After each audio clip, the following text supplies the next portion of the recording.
siempre hablamos de la razón espiritual por qué el Señor Jesús murió. Y no estoy diciendo que se abstraigan de eso, pero por unos momentos dejemos la explicación teológica. ¿Por qué mataron al Señor Jesús? Bueno, porque estaba determinado, en el determinado consejo de Dios, que el Señor Jesús tenía que morir en la cruz por cada uno de nosotros, que el justo muera por los injustos. Ahora, si empezamos a pensar que a veces eso es lo que nos pasa, ¿no? Crecemos en el ambiente cristiano, con las historias que nos contaron de chico, pero no entendemos, y nos pasa como lo que pasó con la pipa. Bueno, respondemos automáticamente, pero no entendemos el trasfondo. Nos quedamos con lo primero que nos contaron, pero no somos personas que a veces que profundizan. Y al Señor Jesús lo mataron por su forma de vivir. ¿Cuál es la razón espiritual? Bueno, la dijimos, pero ¿cuál fue la razón política? La razón por qué lo llevaron al Señor a Jesús en la cruz. Bueno, algunos, como estos pintores o como en los años de los 70 y demás, lo han tildado al Señor de revolucionario, ¿sí? O de subversivo. Pero ninguna de esas dos palabras, con el significado que nosotros le damos, llenan a lo que hizo el Señor Jesús. El Señor Jesús fue una persona que provocó cambios. En el Imperio Romano, que si vos vas a distintos países de Europa, al Imperio Romano vas a ver huellas de hasta dónde llegaba el Imperio Romano. Pero el Imperio Romano cae por la decadencia que ellos tenían. Y el Señor Jesús ya se lo había dicho, no va a quedar piedra sobre piedra. ¿Qué te quiero decir con esto? Que el Señor Jesús se creó en un ambiente y vivió en un ambiente mucho más difícil que el nuestro. Donde a los niños lo mataban, donde las mujeres estaban vedadas, donde las religiones, pero al Señor Jesús no lo podían encasillar en ningún lugar. Por eso queremos estudiar este modo Jesús. Bueno, yo no dejaba de pensar en esto. ¿En dónde ubicarlo? ¿En dónde encasillarlo al Señor Jesús? Miren, a ver, podemos decir, algunos, los de la izquierda se lo apropian. Bueno, fue un revolucionario el Señor Jesús. Es una izquierda, es un revolucionario. Pero el Señor Jesús no era ni de izquierda, no era ni violento, ni revolucionario. En el tiempo del Señor Jesús estaban los celotes. ¿Saben quiénes eran los celotes? Los que estaban en contra de Roma y donde había una revuelta iban y clavaban una daga y mataban a las personas. El que vio ahí la película de Ben-Hur, ¿sí? Que hace poco alguien me la recomendó, la vimos. Esos celotes eran los que estaban en contra del Imperio Romano y querían hacer una revuelta para sacar al Imperio Romano del poder, pero no podían. De hecho, el Señor Jesús en un momento dijo, al que hierro mata, a hierro muere. El Señor Jesús, cuando lo están por llevar a la cruz, cuando Pedro saca su espada para cortarle la cabeza a los que lo vinieron a buscar, porque le quiso cortar la cabeza, no la oreja, fue porque le erró, si no le cortaba la cabeza, le dijo, guarda tu espada. De hecho, el Señor Jesús, entre su grupo de los 12, tenía un celote, Simón el celote.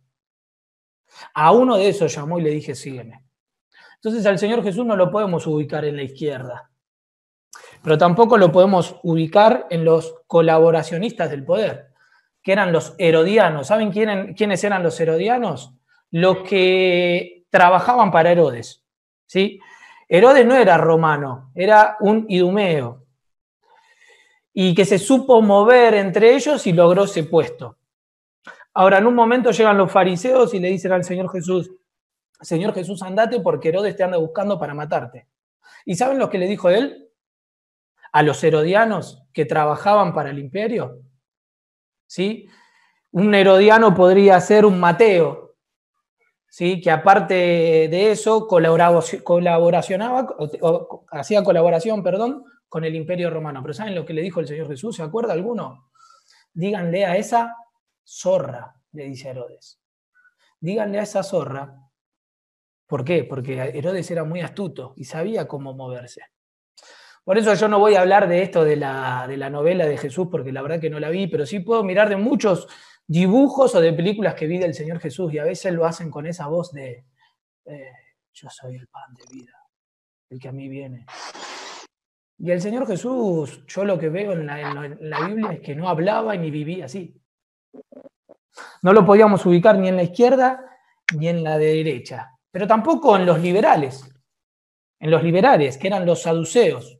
¿Quiénes eran los saduceos? Un poder religioso, político, que sacaban de la fe de lo sobrenatural.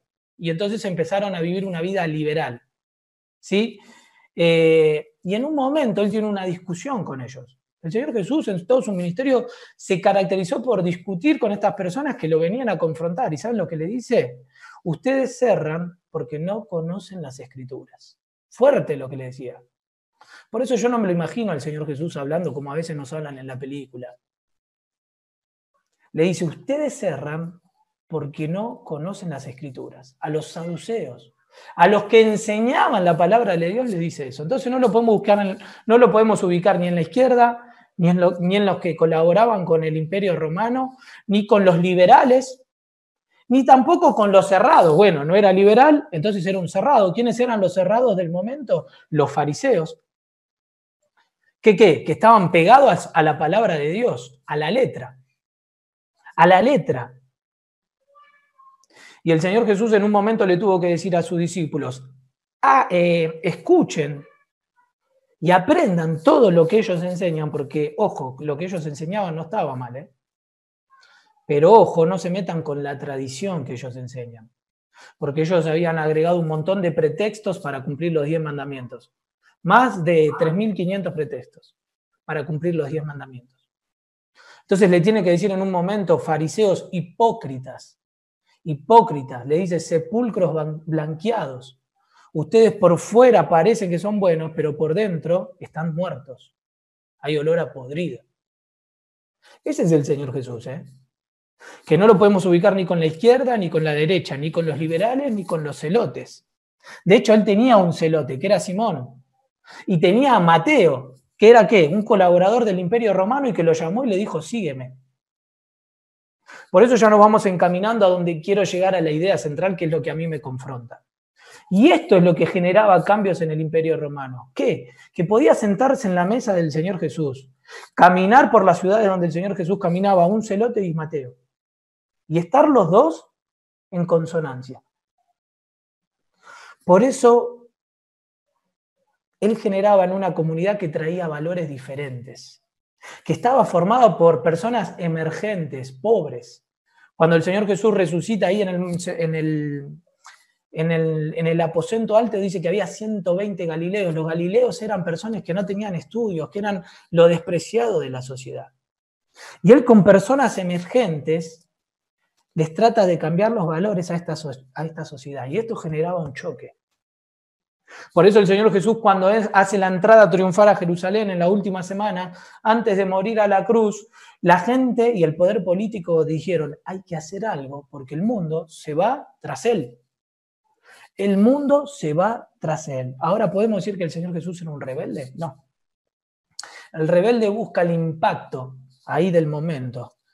Actúa por rebote. ¿Era un revolucionario? No. Proponía cambios, pero no en el sentido revolucionario que nosotros conocemos. Él producía cambios de adentro hacia afuera. Producía cambios de adentro hacia afuera, ¿sí? Y ni que hablar lo que pasó en esa última semana, ¿no? Él podía curar el día sábado y los religiosos se volvían locos. ¿Cómo va a curar el día del sábado? Él podía llegar a la mujer adúltera y que se la trajeron para probarle, para tentarle, para buscar algo para matarle, porque no podían convivir con una persona que generaba cambios, que la gente lo seguía y que cambiaba el status quo y que cambiaba su forma de vivir. Y le traen a esa mujer adúltera que la ley decía que había que matarla y que si él decía que la mataban lo iban a decir ¿cómo? Este no la salvó. Y con simples palabras, confrontándolos, todos tienen que tirar las piedras e irse. Y decir, acusados por su conciencia, se tuvieron que ir. ¿Por qué? Porque él les pone un límite. Él puede entrar en Samaria, en el territorio que los judíos no entraban porque se llevaban mal, y entrar y convivir con ellos y generar un cambio y estar 2 días y que los samaritanos le pidan quédate. Quédate. Esto hacía del Señor Jesús un personaje molesto. Por eso, para abrir este tema y para no siempre ir, bueno, el Señor Jesús, obvio que murió en la cruz por nuestros pecados. Pero, ¿qué es lo que lo llevó a la cruz? Su personalidad molesta en esta sociedad, que no tenía valores. Sin hablar de cómo vivió el último tiempo y específica la última semana, las últimas 2 semanas. Sin hablar de eso, ¿no? ¿Por qué? Porque él le resucita a Lázaro. Y eso fue, los historiadores y los estudiosos de la Biblia dicen que eso fue la daga, una de las últimas dagas tremendas que empieza a clavar. Porque antes, bueno, había curado, había alimentado, pero ahora resucitó a un muerto que ya hace 4 días estaba muerto. No es como la canción de ahí, creo que se escapa el Tata, que dice Lázaro, levántate y anda, que para mí 3 días ya no son nada. Bueno, se ve que 3 días pegaba y no 4, pero estaba hace 4. ¿Por qué? Porque los judíos decían que hasta el tercer día podía resucitar. Al 4.º día, alguien que ya hiede, ya dice la palabra de Dios, resucita a una persona. Eso lo empieza a hacer en el último momento, ¿sí? Después le da vista a un ciego de nacimiento. Y esto también los estudiosos dicen que es otra daga de los que lo clavó. Porque antes se había dado vista a algunos que ya tenían vista y que la habían perdido. Pero acá le da vista a uno, un ciego de nacimiento.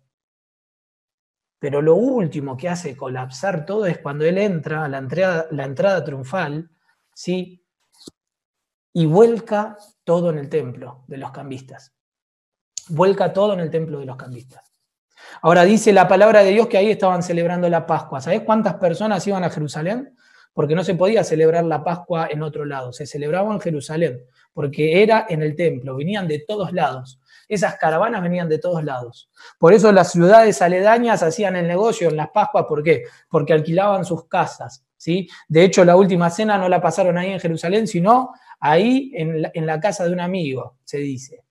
¿Por qué? Porque todos iban, mucha gente estaba en el templo. Y ahora el Señor Jesús va y ¿sabes qué hace? Vuelca todo. Por eso te digo que yo no creo ese Jesús que a veces me pintan en las películas. Va y vuelca todo. ¿Por qué no lo pusieron preso? ¿Por qué el jefe de la guardia le estaba arruinando el negocio? Para ir a ofrendar o para ir a celebrar la Pascua tenías que llevar tu animal, y si no tenías tu animal tenías que comprarlo ahí.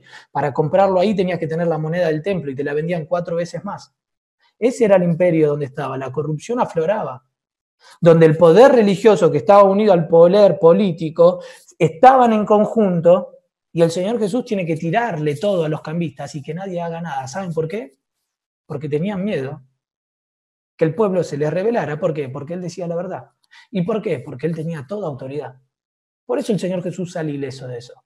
Les empieza a tirar, a volcar todo. Dice que hizo un azote de cuerdas. Le dijo, ¿cómo van a convertir mi casa en oración? Ahora, ¿por qué hace esto? Y ahí ya la turba dijo, hay que eliminarlo. Y lo utilizan a Judas y lo lleva a que lo maten. ¿Sí? Y este nos trae a los provincianos y nos hace cambiar, nos juzga de que somos religiosos, falsos, zorra. El mundo lo sigue. Hay que matarlo. Y en este texto es el que te quería terminar porque te decía que toda la Biblia habla del modo del Señor Jesús y podríamos hablar de todo. ¿Querés agarrar el aspecto de la oración? Es el ejemplo de la oración. Él decía la Biblia, los evangelios, que siendo aún muy de mañana se iba a un lugar aparte y allí oraba. ¿Querés un ejemplo de conducta? Intachable en todo momento. ¿Querés un ejemplo de tentación? El mismo Satanás va y lo tienta. ¿Querés un ejemplo del conocimiento de la palabra de Dios? En la tentación responde con la palabra de Dios. Por eso te digo que todo lo del Señor Jesús va a estar bien. Pero déjame explicar ahí 3 cositas rápidas de un pasaje que nos puede servir. En Marcos, capítulo 10, versículo 32. Marcos 10, 32. Dice que ya estaba previo a la entrada triunfante que iba a ser en Jerusalén. Dice que iban por el camino subiendo a Jerusalén, donde ya la revuelta estaba blanqueada y donde lo iban a matar, y Jesús iba delante. Y ellos se asombraron y le seguían con miedo. Ya a ellos, el Señor Jesús les había avisado que tenía por lo menos varias veces que iba a ir a Jerusalén y que lo iban a matar. Entonces, volviéndolo a tomar a los 12 aparte, les comenzó a decir las cosas que le habían de acontecer. He aquí que subimos a Jerusalén y el Hijo del Hombre será entregado. Esto es antes del relato de que leímos o los que le comenté de la entrada triunfal. Y antes de que pase que vuelque la mesa de los cambistas, y ahí se desarrolla la última semana, que lo terminan crucificando al Señor Jesús. Esto es un poquito antes, estaban entrando a Jerusalén. Subimos a Jerusalén y el Hijo del Hombre será entregado a los principales sacerdotes y a los escribas. y le condenarán a muerte y le entregarán a los gentiles. Y le escarnecerán, le azotarán y escupirán en él y le matarán. Mas al tercer día resucitará. 3 cosas rápido en este pasaje. En primer lugar, ver la convicción del Señor Jesús. Ver la convicción. Modo Jesús, estamos aprendiendo, espigando, hablando, introduciendo de lo que van a ver en la conferencia o lo que se desafíen a estudiar cada uno de ustedes en lo que el Señor les habla. En primer lugar, yo veía la convicción. El Señor Jesús vivió con una convicción. La convicción es lo que a mí me sostiene. La religiosidad es lo que yo sostengo. La convicción es lo que me sostiene a mí. Cuando uno tiene una convicción, eso es lo que a mí me sostiene. Alguien dijo que si no estás parado por algo, te caerás por nada. Y ese estar parado por algo es una convicción. Y el Señor Jesús tuvo esa convicción. Desde chico se le decía, en los negocios de mi Padre debo estar, y murió en los negocios del Padre. Él tuvo esa convicción. Él tuvo esa convicción de que hizo milagros, hizo señales, curó a enfermos, dio vista a ciegos, pero él sabía que eran señales para autentificar o para que los demás crean, pero su propósito principal era venir acá y a morir en la cruz. Nadie le dobló el pensamiento o el brazo de para que él vaya a la cruz. Ni el mismo Pedro que le dijo, tal cosa no te acontezca, y el Señor le tuvo que decir, apártate de mí, Satanás. ¿Por qué? Porque él tenía una convicción. Se nos van a acercar personas con buen sentimiento, como era Pedro, porque Pedro se lo dijo desde el corazón. Y el Señor lo tuvo que parar en seco. Pedro, pará que yo tengo que ir a la cruz. A vos te está utilizando Satanás porque no sabés lo que decís, aún con una buena intención. Por eso, en primer lugar, reflexionar de la convicción. Queremos aprender algo del modo Jesús para llevarnos a nuestra vida, porque cada vez que nos acercamos a la palabra de Dios es para que nosotros lo pongamos en práctica. Bueno, vivir con esa convicción. ¿Tenés una convicción? ¿Tenemos una convicción? ¿O somos cristianos como dijimos eso de la pipa? Lo primero que no se nos sale lo decimos. ¿Tenemos una convicción? Convicción, te vuelvo a decir, es algo que a mí me sostiene, no que yo lo sostengo. Si no tenemos una convicción, caeremos ante nada. Si no tenemos una convicción de que yo no quiero fallar al Señor Jesús, lo vas a fallar por nada, ante la primera tentación que te venga. Por eso, en primer lugar, ver de esto. A ver, ¿por qué decís la convicción? Dice que iba delante de ellos y los discípulos, que ni siquiera iban a sufrir la cruz, iban atrás. Imagínate el líder caminando más adelante con ese ímpetu. Pero él sabía que estaba recibiendo la cruz. Y los discípulos iban de atrás con miedo. Y los tuvo que frenar y decirle, muchachos, nos va a pasar esto. Herirán al pastor, lo escupirán, lo van a matar. Por eso, en primer lugar, hablar de esa convicción. Pero en segundo lugar, hablar del conocimiento. ¿Por qué? Bueno, no lo vamos a leer ahora por amor al tiempo, pero él en muchos lugares dice que él lo que hacía, lo hacía con el conocimiento del Padre, en la relación que tenía el Padre. ¿Sí? Él llegaba al estanque de Betesda, ¿no? Y había mucha gente ahí, pero salvaba a uno. ¿Por qué? Porque él estaba en sintonía con el Padre y sabía que era lo que tenía que hacer. Bueno, él no solo tenía una convicción, sino que tuvo un conocimiento. ¿De qué? De que él tenía que ir a la cruz. De que él tenía que ir a la cruz. Él conocía la palabra de Dios. Él conocía lo que estaba profetizado. En la cruz se cumplen muchas profecías que estaban dichas en la antigüedad.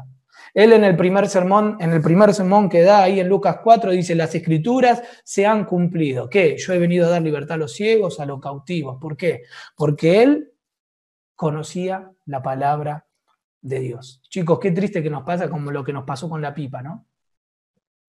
Este síndrome de los panelistas, que no tengo nada contra los panelistas, porque cada uno se gana el trabajo como puede y con las oportunidades que Dios le da dentro de lo que esté bien, ¿no? Pero este síndrome de los panelistas que opinamos de todo y tiramos lo primero que se nos sale a la mente, ¿no? Y a veces nosotros pensamos que en las cosas de Dios podemos hacer esto. Tiramos, ¿sí? Opinamos. Pero el Señor Jesús era una persona que conocía la palabra de Dios y sabía lo que le estaba pasando. El poder del enfoque. El poder del enfoque. Él iba a la cruz con una convicción, porque conocía lo que tenía que pasar. Ahora, si nosotros no conocemos este manual, que es la palabra de Dios, cualquier viento, cualquier colectivo nos va a tirar por donde él quiera. Si no sabes a dónde vas, cualquier colectivo te va a llevar a cualquier lugar, dice el dicho, ¿no? Algo así. Pero él conocía la palabra de Dios. Por más que era la palabra encarnada, por más que él era el Señor Jesús, la palabra de vida y de verdad, él conocía lo que se había dicho y profetizado de lo que él tenía que hacer. Por eso no solo esa convicción, no solo ese conocimiento, en último lugar, en esto de modo Jesús, queremos imitar a modo Jesús, queremos ponernos en modo Jesús, ¿sí? Y bueno, ahí con todo el cariño, no es que lo digo en contra del título que hay, ¿no? Porque modo Jesús, me imagino que vos podés poner el celular en modo no molestar y podemos poner nuestra vida en modo Jesús. No, no es así. Debemos vivir siempre en el modo Jesús, ¿no? No que lo pongo para hoy modo Jesús y mañana o hoy a la noche lo pongo en modo diablo, modo chicho. El modo Jesús es el que nos debe vivir, por eso te daba un ejemplo de toda la vida del Señor Jesús. Ese fue el modo del Señor Jesús. No lo podían ubicar en ningún lado, no lo podían hacer pisar el palito, no se dejó llevar por los poderes religiosos y políticos del momento. Pero en último lugar, el corazón. ¿Cuál fue el corazón? Y le escarnecerán, le azotarán y escupirán en él y le matarán, mas el tercer día resucitará. Él tenía un mensaje también de esperanza, desde el corazón. ¿De qué? De que él iba a resucitar. Muchos de los discípulos no lo entendieron. No lo entendieron el mensaje. O se le costaba entenderlo. ¿Sí? Se volvieron a las pescas. Hasta que él no se les apareció, no arrancaron. Y era lo que el Señor les había dicho. Pero les costaba. Volvieron, ese síntoma que de Juan 21, volvieron a hacer lo que sabían hacer. Y la palabra de Dios nos habla de eso, que le costaba entenderlo. Pero el Señor les quiere decir, les mostraba ahí su corazón. Ahí lo que está diciendo en el original es, le estaba dando esperanza. Voy a resucitar. Voy a resucitar. Al tercer día voy a resucitar. Entonces queremos aprender un poco del modo del Señor Jesús, aprendamos de su convicción. Tengamos un conocimiento pleno de la palabra de Dios. No nos dejemos comer por lo que digo. ¿Por qué decía esto de los panelistas? Y bueno, con esto del homosexual, de la ley del matrimonio, y todos se hacen un Jesús a su imagen. Pero si Jesús aprobaría eso, pero si Jesús es inclusivo, ¿cómo Jesús no va a estar acorde al aborto? Si es una mujer que quiere abortar. Por eso decía eso, perdón si me fui por las nubes, pero el ejemplo que daba de los panelistas era eso. ¿De qué? Que hoy por hoy todo el mundo se hace un Jesús a su imagen y a su semejanza, y eso es un falso Dios. El cristiano debe ser caracterizado, modo Jesús, en su convicción, en el conocimiento de la palabra de Dios, pero en último lugar en corazón, en un corazón del Señor Jesús. ¿Cuál era? Que él iba a morir por nuestros pecados, pero iba a resucitar. Es un mensaje de esperanza. Si vos entrás hoy a la Iglesia Católica y ves al Señor Jesús ahí crucificado, es un mensaje que sigue ahí clavado en la cruz, que sigue en muerte. ¿Por qué? Porque se comieron lo de los pintores y lo de mucho tiempo. ¿Qué? Que compran lo primero que le dieron. Y el Señor Jesús tiene otro mensaje. Iba a morir por cada uno de nuestros pecados, pero iba a llevar esperanza. ¿Por qué? Porque ¿cuál es la esencia del Evangelio? Es de un mendigo decirle a otro mendigo dónde encontró el pan. Y eso es lo que hacía el Señor Jesús, que provocaba ese cambio en los suyos y le generaba molestia a los de su imperio. Entonces, terminar con esto, con esa convicción, con ese conocimiento de la palabra de Dios y con ese corazón que tenía el Señor Jesús, que podía ver las multitudes y llorar ante ellas porque las veía como ovejas sin un pastor. Vino, les dio la solución, pero les dio esperanza. Chicos, queremos ser modo Jesús, llevemos esperanza. Llevemos esperanza, tengamos ese corazón. El Señor resucitó y es nuestra vida. Y un día nos va a venir a buscar. Y hasta que Él nos venga a buscar, quiero vivir con esa convicción. ¿De qué? De decirle a otro mendigo donde yo encontré el pan y tener un conocimiento de la palabra de Dios, que es nuestro GPS, que es nuestra guía, hasta que Él nos venga a buscar. Gracias por el tiempo. Dios lo bendiga.